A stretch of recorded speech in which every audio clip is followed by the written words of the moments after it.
afternoon, everyone, and welcome to Stock Market Today. It's Coram and Justin Nielsen here with a breakdown of the action in today's session. Monday, April 15th, tax day. We are going to break down the stock market action and an ugly day on Wall Street with breaks below key levels for the major indexes amid spiking Treasury yields, Justin. Yeah, so I mean, and that's not the way it started. So it's definitely one of those things where you have to kind of wait until the final moments to really kind of get a determination of how your day is. But we'll talk about some of the very few bright spots that were in the market today, including Atkore Inc., Casey's General Stores, and we'll finish off with HealthEquity. Okay, well, we'll do that. But first, let's take a look at those major indexes. The NASDAQ today down 1.8%, the hardest hit of the day, followed by the Russell 2000, that's 0 RUS on our charts, down about 1.4%, followed by the S&P 500, down 1.2% today, and the Dow with a decline of about 0.7%. Just a lot more space now between where the Dow is trading and its 50-day line. But let's circle back to the NASDAQ and the S&P because those are the indexes, Justin, that have been performing the best. We've seen things chop around for a little while. And on the downside, we noted some levels headed into this week that we were watching, that downside reversal from 2 Thursdays ago, the 50-day line, and 16,000. And as of today's close, we're now below all three of those levels. Yeah, it was one of those things that you can kind of take some solace in the fact that we were holding those levels. And unfortunately, they were kind of like all right around the same time, same period, right? 16,000, the 50-day moving average line, and Thursday's low, all around the same area. And so we just knocked them all out today. The S&P 500 had already kind of done that. And if you had looked at the equal weighted S&P 500 RSP, that was kind of one of your early signals, that was getting lost. The Russell 2000, as you mentioned, also, all of these indexes now firmly below their 50-day moving average lines, and putting more distance below them. So a lot of the individual leading stocks some of them are still holding their 50-day lines, or at least their 10-week moving average lines if you're looking at a weekly chart. But that remains to be seen, right? We had kind of this strong Thursday that was enough to get a lot of excitement. And then, of course, we kind of had the Iran, Israel kind of going back and forth a little bit.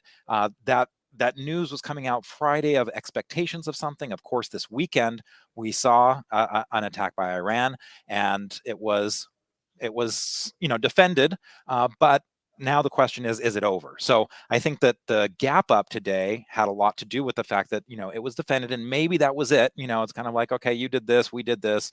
We're going to call it quits and call it even. But I think that there is some expectation that this might not be done, and there might be more to expect. And so one of the things that happens, and if we could just, we can switch over to the VIX real quick. One signal that we use on our psychological market indicators is when you see spikes in the VIX, a lot of times that can coincide, especially if you're way above that 10-day moving average line, that can coincide with market bottoms. But we haven't really been in too much of a downtrend here. Right. I mean, it's really kind of just started in a downtrend. We were 1% off of highs just a couple days ago, right? So it's not really that a downtrend has been established. And the other thing too, especially when there's stuff like, fighting breaking out, or crises, financial crises, you can see it get a lot worse before it gets better. And so that's one thing that you do have to be very aware of. So while we do have this kind of red arrow there showing that there's an extension here on the 10-day, I don't think that that's necessarily, it's time to just say everything's fine, because, you really want to see that kind of quell itself, and, kind of know that some of that stuff is off the table. And I don't think we're there yet. Yeah, not yet. But one potential scenario that could still unfold. Of course, we've got a lot of variables that we're looking at, whether it is the Mideast tensions on the macro front, interest rates, which we'll get to soon. But we still could potentially, Justin, do you think, be tracking with that 2003 example where we did have this strong power trend for 5+ months, up 28% or so. And then we finally not only had a test of the 50-day, but an undercut for a couple of days before the rally got back on its feet.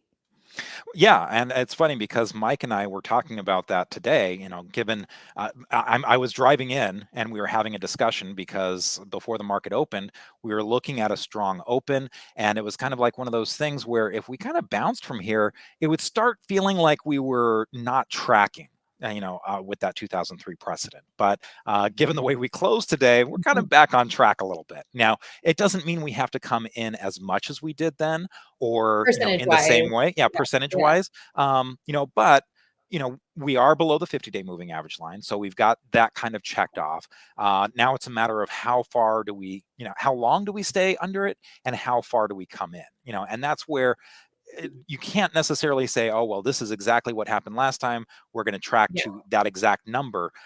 It can rhyme without repeating. And so that's, I think, we're still going to be looking for how close do we track there. And that remains to be seen. Exactly. Yeah. And even if that does end up being the case, I mean, we have to still take things day by day, right? Instead of trying to predict the future. So, and there are a lot of cross currents right now. Yeah, there's a lot of things that are, cross currents. And remember, what was going on at that point?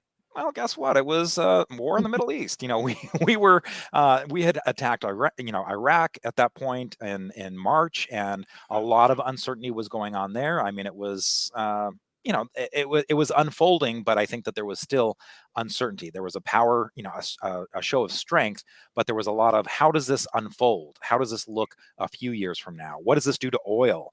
All of those questions that happen. And so, there might be a little uncertainty. And remember that one of the reasons why we were looking at that 2003 precedent wasn't necessarily to say, oh, this is how far in we're going to come, or, how bad it could get. It's also, as a reminder, what happened afterwards, that it was very short-lived and that there was a really nice move afterwards. So it's kind of like, even if things get a little rough right now and go sideways, or, come in a little bit, don't forget that we could easily come out of this and move to highs. So don't get too negative. Don't get too positive when we were up at the levels we were at a few weeks ago, because this could be in play. But also don't get too negative, because we could come right out of this and go into highs for another few months. Yeah. I mean, and also to make things even more complicated, earnings season is here. And this week it's really getting underway, but next week, that's the big week with all the big tech names. So it could be interesting these next couple of weeks. Lots of headlines coming at us from all different directions. So, right. And it's probably worth taking a look at SMH, to that effect, Vanex Semiconductors, because two kind of shots across the bow this week are going to be for the earnings on ASML and also for Taiwan Semi. So I think this is going to kind of lay out potentially the start, right? People are always looking for data points, and then once you get that data, you kind of readjust your models, and then you look for more data points to keep on adjusting those models. So the SMH, this Vanex Semiconductor, probably will kind of see its first looks with ASML and TSM earnings this week. Yeah, that'll be interesting to track as well. Okay, well, let's take a look at ATKR, a notable mover today because it was up on a down day and bouncing from a logical area here, just in the gain of about 2.5%. So talk to me about what you're seeing. Well, and again, a lot of times I'll do screens, just looking for any type of strength on a day that's down as bad as it is. And the reason why I'm looking for strength is because that's relative strength. I'm looking for, what is holding up better, what is maybe going flat when the markets are down. And so this one kind of stuck out to me because ATKR, as you mentioned, was up today, which it was very hard to find stocks that were up. But it was also kind of coming into its 10-week moving average line. It's getting support right at the top of that previous base. So there was a lot of supporting action that was happening. And it's not that I was eager to buy anything today. It was more on defense for myself. But it's always good to be aware of things that are holding up a little bit better. And the building, construction products, miscellaneous, look, real estate was one of the worst performing sector spider ETFs today. So it's not that, you're really thinking about the building construction, but you are noting where that strength is. And while this did come off its highs considerably, it still has a decent look here. So it's just a matter of time, hey, how does this hold up? Does this kind of establish itself crossing that downtrend? And does this support at the 10-week moving average line hold and bounce from there? Yeah, absolutely. Okay, next on our list, let's take a look at CASY. This is Casey's General Store, also bouncing today, up 0.9% in today's session, off highs. But again, up on a down day here. And we did have a pretty orderly pullback that we saw develop over the last couple of weeks, Justin. So this one's looking interesting too. Yeah, and sometimes when you have a little bit more volatility, it's kind of nice to see things that don't move as much, and so sometimes you can get relative strength that way, where it's not that it's necessarily going up, but maybe it's not going down as much as everything else. And while this had, if you look at the weekly chart, you can see that this had 3 weeks tight and it kind of fell, from there, but it got support right there at the 10-week moving average line, and it looks so far like it's bouncing at that level. And again, this is kind of a slower moving stock. We did have U.S. retail sales this morning. They came in a little bit stronger than expected.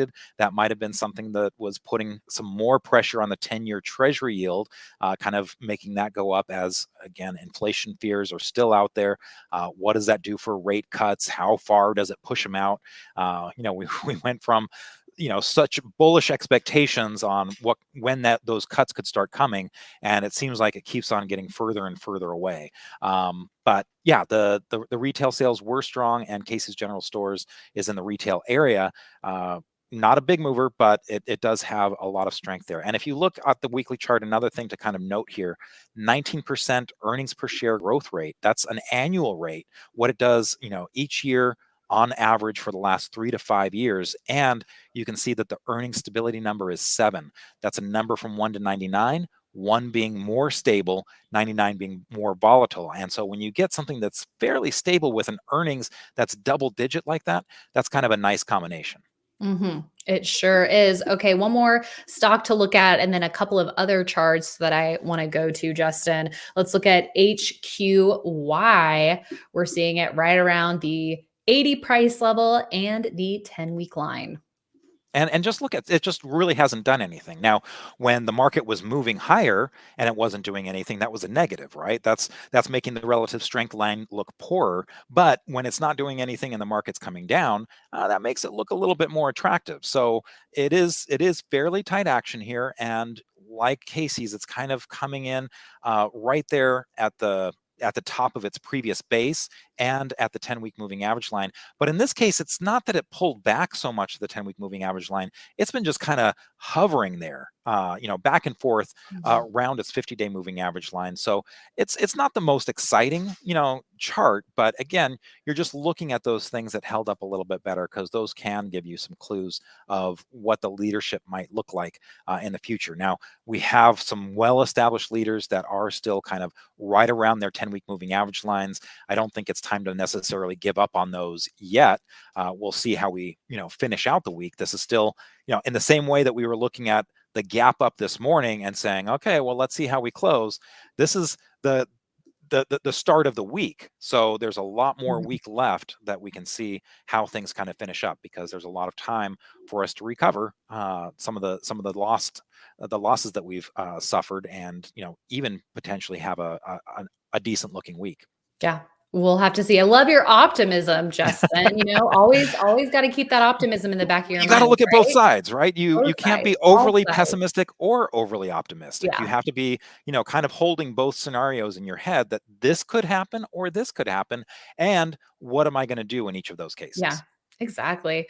Okay, so we looked at the VIX, but we could also look at 0 TNX, because with the falling equity market, you have rising treasury yields. So just a quick look at this, Justin. I mean, we've been Or seeing is it this, the chicken and egg? Which came right? first, right? Yeah, Or is yeah. it the rising yields that's making the equity fall? Exactly, exactly, because we've been seeing a trend higher, Mhm. and yeah, we're just now kind of starting to weaken more considerably today in equities. Yeah.